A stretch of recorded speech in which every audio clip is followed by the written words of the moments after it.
Hi, everyone. Welcome to The Writing Life. I'm Steve Long. My guest today is Emily Grosvenor, and we've got a lot to talk about, so let's get started. First thing I want to question you about is you're doing a workshop? Is that right? I actually just finished. You did, okay. Yeah, I started we had the first workshop of our series. A friend and I, Lisa Weidman from the journalism department at Linfield, last summer we wrote a grant to the Oregon Community Foundation to launch a writing workshop series here in McMinnville, and we ended up getting the grant. So we launched 5 writing workshops that are taking place throughout this year. Right. And they're kind of a small group format, about 8 to 10 people. Okay. They're all 4-week workshops. So my first, I did the first workshop, just finished up, and it was on blogging. And what qualifies you to do that? I currently have 5 blogs. Yeah, okay. I have a lot of blogs going on. Yeah. I've tried to stop blogging before. You've tried to stop? I've tried to stop, but I have a You can really stop hard anytime time. you want. You just Really hard time to. stopping.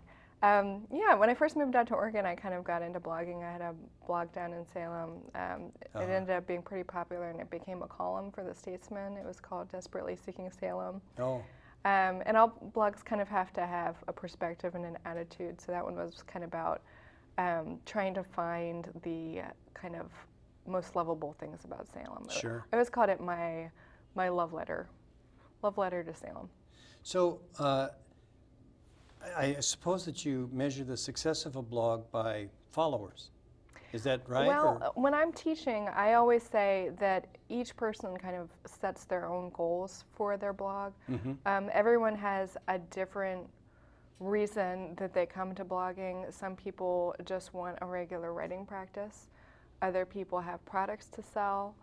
A lot of people attach a blog to their small business, and they use it as a way to, move their business rankings up in Google. So you can't really say, because I have so and so many followers, it's a successful blog. Okay. And you can't really compare blogs because there's so many different types of blogs They're just so different. So everyone kind of gauges their own success for themselves. But I'd say writing's like that too.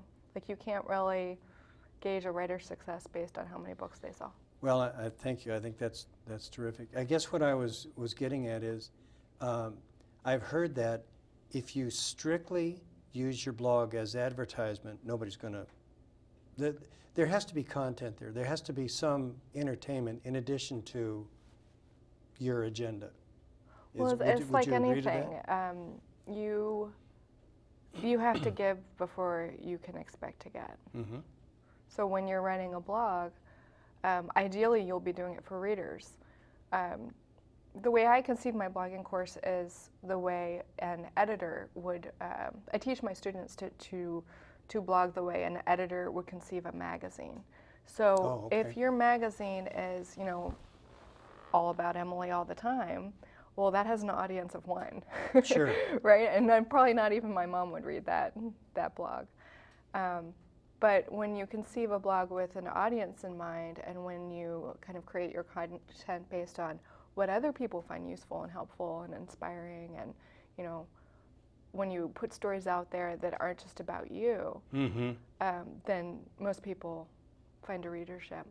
So, but having said that, within, like you said, some attitude or some agenda, or it helps if you have a really kind of compelling writing voice. Is that? Yeah. Right. Yeah. And so do your 5 have 5 different writing voices? Oh, they really do. I mean, I have one blog that I do that's exclusively for social media marketing for dentists. So Fairly that is specific. For a professional audience. Yeah. And then I have a blog that's specifically for readers of my children's book. And those are necessarily different voices. Sure.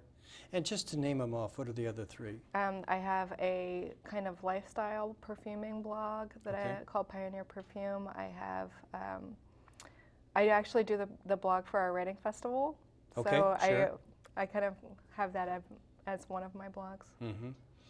This is a great segue because I wanted to ask you, you have another book. I don't know that it's out yet, but it is, isn't it about scent or aroma, smell, I something? do. I have a book in the Yeah. works about scent Yeah, called The Scent Trails. yeah, But that one's a memoir, and that's taking a little bit longer to sure. come into being. Um, is that the same book as, I thought you had a book about moving to Oregon? Is that the same? It is. That's the same one, okay. It is. Yeah. And you talked about social media, and we're here a little bit earlier than I had intended, but I followed your Kickstarter campaign, Mm-hmm. and I can't imagine anyone doing it better. Oh, You thank just you did so it, much. well, I mean, and you were as successful as anybody. But I would, I guess, put it out to the audience, and with your permission, if somebody wanted to duplicate that, if somebody had questions about that, would you be willing to Oh, speak absolutely. And I've already started hearing from people, actually. Yeah. Yeah, I mean, that's one of the greatest things about Kickstarter is you really inspire people. I mean, Sure. people see you making something happen in this very short amount of time, and they get inspired, and then they take their projects out of their drawer that they've shut away, and and their eyes get starry, and they start to dream a little bit. And yeah, I mean, that's what Kickstarter is all about. One of the first things that I did was I went to the children's book publishing section of Kickstarter, Okay. and I looked at the successful projects, and I emailed the creators. Oh, you did? Okay. And it's very easy to do that through Kickstarter, and Kickstarter actually suggests that you do this. I mean, encourage it. I'm not sure how many people actually go through that step, but I emailed I think 10 people through the site, and 7 got back within a day. Okay. I mean, So they you were can't happy get to people share. write. They are happy to share. I mean, it's really all about sharing. But it's also about giving back. Like, I took the information that I got, and I turned around and I wrote a blog post on my website, thanking them, telling people about their books, and sharing the information that they shared with me. Okay.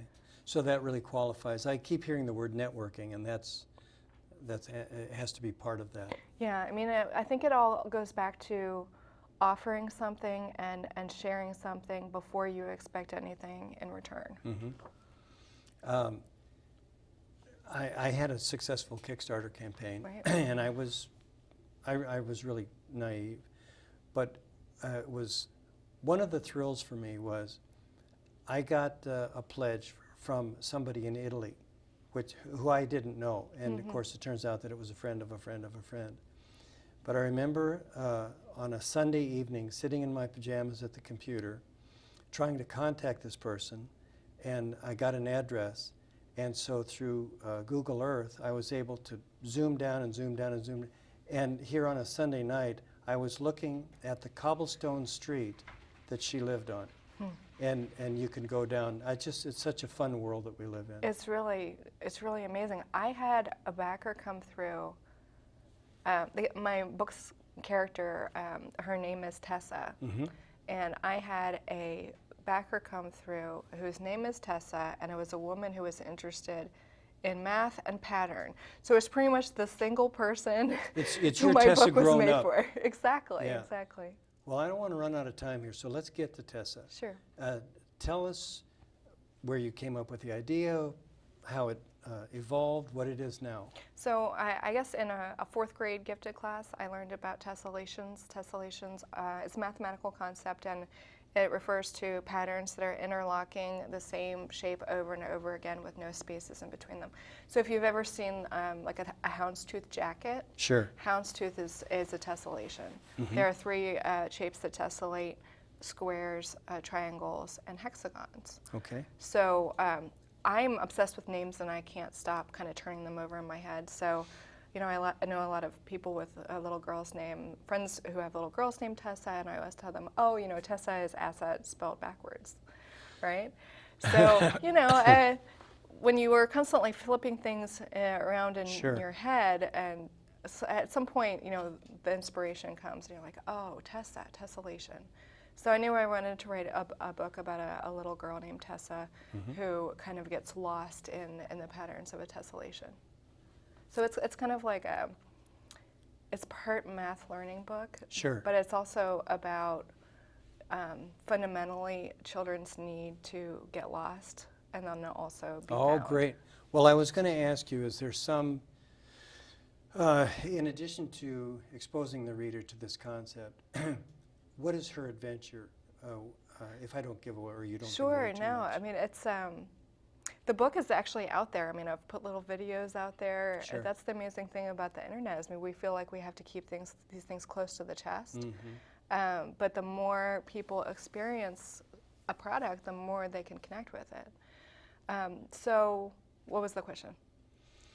Her journey. Okay, so Yeah. she starts out in the kitchen with her mother, and she's baking a pie, and at some point she gets sent outside to play in the backyard, and it's basically a classic mom calling for the daughter kind of lost in her own world story. Sure. So as the mom is calling for her, she kind of gets lost in the patterns of nature. She's really mesmerized.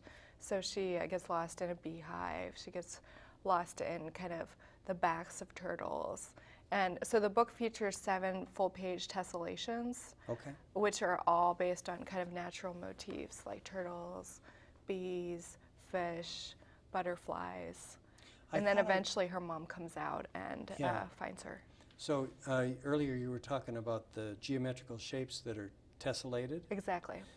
but I think I've seen something that you posted that had fish. Yes. Okay, so is that, So fish fact, don't yeah. aren't naturally tessellated, but yeah, my artist is actually from Indonesia, and she rendered the fish tessellation, which is based on a very famous M.C. Escher tessellation. really? She rendered it thusly. Uh-huh. I think it turned out rather nice. I think it's nice. Tessa's upside down, but I guess She that's is. She's upside down in this one. on purpose. Now, is that related to fractals? Is that, So fractals are a little bit different. Okay. I find them both very soothing. I love patterns. Fractals, like if you think of a sedum, since we're in Oregon and okay?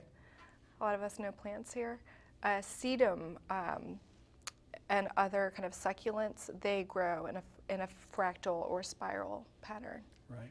But it's the same kind of idea. It's this idea that The repeating pattern. right, and that these concepts that we have are not arbitrary. I mean, that there is like an inherent beauty to the world, which also has a very specific connection in math.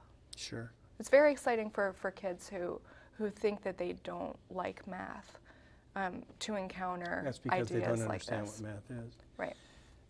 In about the minute that we've got left, how can people either look at this work, get hold of you? Do you have a website? Do you have? Sure. The website for the book is tessellationbook.com. So it's spelled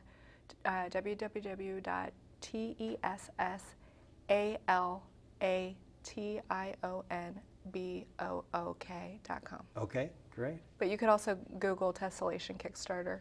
Sure. It's probably the easiest And way then to find it. because you were so successful, you have a follow-on. Are you coming up with a coloring book? I've thought about it. Okay. I already have 5 coloring pages that you can download directly at the site. But I've thought about making it into a coloring book because It people lends really itself love to it. that. It's so perfect. Right, thank you.